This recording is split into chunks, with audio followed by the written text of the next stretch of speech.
देखिए, आज बहुत बड़ी एक कामयाबी है जब देखिए दूसरी बार हुआ हो जबकि अलकायदा के टेररिस्ट दो अलकायदा के जो टेररिस्ट हैं, आतंकवादी हैं, उनको धर दबोचा गया है। जो एटीएस है यूपी की, उनके एंटी जो टेररिस्ट ऑर्गेनाइजेशन हैं, उन्होंने धर दबोचा है। ये एक बड़ी कामयाबी है। वहाँ से कुछ प्रेशर कुकर बॉम्ब्स भी बरामद हुए हैं, जिसके अंदर में हाई एक्सप्लोसिव और हेवी अमाउंट ऑफ एक्सप्लोसिव है।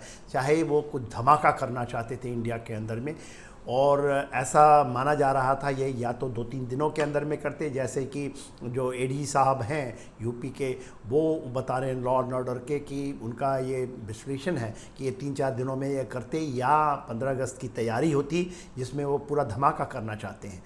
देखिए, इन चीज़ों को यदि आप समझेंगे, और फिर ये भी आ रही है खबर कि जो इनका हैंडलर इंडिया में था, वो सईद करके कोई है, और उसका संपर्क अल कायदा में, और उसके हैंडलर जो थे पाकिस्तान में, और वो पेशावर में ये कह रहे हैं कि पेशावर तक उनके तार जुड़े हुए थे, और वहाँ से है वो उनकी हैंडलिंग हो रही थी।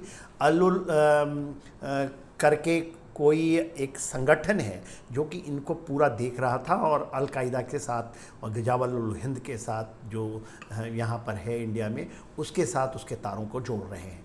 और ये सोशल मीडिया में बहुत एक्टिव थे, और उसमें उन्होंने टेलीग्राम के ऊपर एक्टिव थे। शायद वहाँ से कहीं से हमें कोई सुराग मिली हो, और 8 दिन पहले जब इन्होंने पूरा चौकन्ना किया एटीएस को यूपी में, और आज धर दबोचा है, तो एक बड़ी कामयाबी है। कामयाबी तो है, मगर एक बहुत चिंता का बड़ा विषय है, क्योंकि इसको हम इतने हल्के में न लें, इतने छोटे आंकलन में न, कि हमें ये जितने हैं सारे, मेरे अनुसार, मेरा विश्लेषण ये कहता है, ये स्लीपर सेल्स हैं।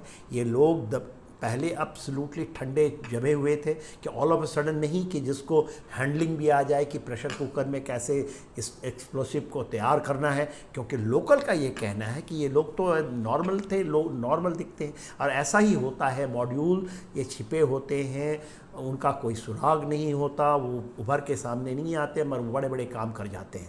जब आपको 9/11 याद होगा, जिस तरह से बॉम्बिंग हुई थी, और जो जिस तरह से इनोसेंट लोग वहाँ पर पकड़े गए थे, उनके तार उसी तरह इनकी तारें हैं। इसमें पढ़े लोग, लिखे लोग, तकनीकी जानकारी वाले लोग जो हैंडलिंग कर सकते हैं आज के मॉडर्न इक्विपमेंट के, ये सब तारें जुड़ी होती हैं। और मैं इसलिए इसको बहुत विकट परिस्थिति मान रहा हूँ कि जिस तरह से अल कायदा फिर से अपना खड़ा होगा, खास करके, और इस खास करके अफ़गानिस्तान में जो आतंकवादी संगठन Taliban all of a sudden पूरे अफ़गानिस्तान को ले लिया है। अमेरिका का ऑल ऑफ अ सडन जो बडगाम एयर बेस में, और बिफोर उनके एक्चुअल विड्रॉल में, जिस तरह से वहाँ पर वो खड़े हो करके 2 जुलाई के बाद उन्होंने एक बहुत बड़ा स्ट्रैटेजिक स्पेस दे दिया है तालिबान को। और तालिबान फिर से वही स्वरूप में, शायद उससे भी हो सकता है ज़्यादा मोर कोऑर्डिनेटेड और भयावह हो सकती है, जो स्वरूप हमने 96 में देखा था, 96 से लेकर के 2001 तक देखा था। और उसी दौरान आपने देखा जो हमारी हाईजैकिंग हुई थी, 814 कंधार हाईजैकिंग, इसी दौरान हुई थी। तालिबान की जब सर उठाया था, और उसकी सत्ता अफ़गानिस्तान में आई थी। और परिस्थितियाँ ऐसी बन रही हैं जिस तरह से तालिबान शायद फिर से अफ़गानिस्तान को अपने पूरे चपेट में ले ले, और वो तो कह रहा है कि शायद वो अपने तार नहीं जोड़ेगा अल कायदा और जो इस्लामिक स्टेट है। पर मेरा मानना है कि ये पक्का होगा, क्योंकि हम इसको हल्के में नहीं, इसके पूरा विश्व नहीं ले रहा है। पूरे विश्व के इंटेलिजेंस जो एक समीक्षा है, वो कहती हैं कि ये हो सकता है, और उसकी प्रोबेबिलिटी ज़्यादा है। तो ये ग्रेविटेट कर रहा है, और ये इंडिकेशंस हैं, इसको हम कहते हैं बैटल इंडिकेशंस, आप कह लीजिए, इसको टेररिस्ट इंडिकेशन कह लीजिए। ये इंडिकेशन है कि ऑल ऑफ अ सडन आप जब देख रहे हैं ये गतिविधियाँ बढ़ रही हैं। आपने बिहार में देखा कि दरभंगा ब्लास्ट जो एक्सप्रेस थी, उसको ब्लास्ट करने के लिए कैसे, उसके तार कहाँ जुड़े हुए थे, साउथ में जुड़े हुए थे, हैदराबाद, सिकंदराबाद और आपके बेंगलुरु से। उसके बाद आप देखिए वेस्ट बंगाल के अंदर जो लोग पकड़े जा रहे हैं, उनकी तंजीमें बांग्लादेश के अंदर में है। तो ये चौतरफा घेरा है। अलबदर अपना उसके टेररिस्ट मारे गए हैं, कुछ न्यूट्रलाइज हुए हैं जम्मू एंड कश्मीर में, जो कि कभी नहीं थे, या वो उसको चाइना चाह रहा था कि उसको एक्टिवेट, मगर वो अब धीरे धीरे एक्टिवेट होकर के और बोल्डली वो आ रहे हैं। तो इन चीज़ों को इस समीक्षा के अंदर देखने की ज़रूरत है।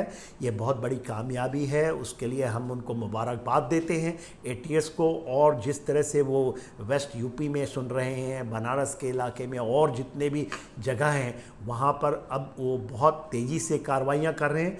तो एक ज़रूरत है कि जितने भी मॉड्यूल जो कि डॉर्मेंट हैं, जो सक्रिय हैं, वो सक्रिय होने से पहले, या ये स्लीपर्स जेल हैं या उनके सिंपथाइजर्स हैं, उनके सारे मॉडल को आपको ख़त्म करना पड़ेगा। चाहे वो मुहैया करवा रहे हों उनको logistic support in the form of explosive money, इनको आपको प्रोएक्टिवली, हमारे ये एक चैलेंज है, क्योंकि आने वाले कुछ महीने, कुछ मेरे ख्याल से कुछ साल बहुत चैलेंजिंग होंगे पूरे सिक्योरिटी फोर्सेस के लिए और हमारे इंटेलिजेंसीज के लिए, कि ये तार ना जुड़ें कहीं जाकर के कश्मीर से फिर, और न ये तार जुड़े पंजाब से, क्योंकि इसमें इजाफा होने का अंदेशा मेरे अनुसार है।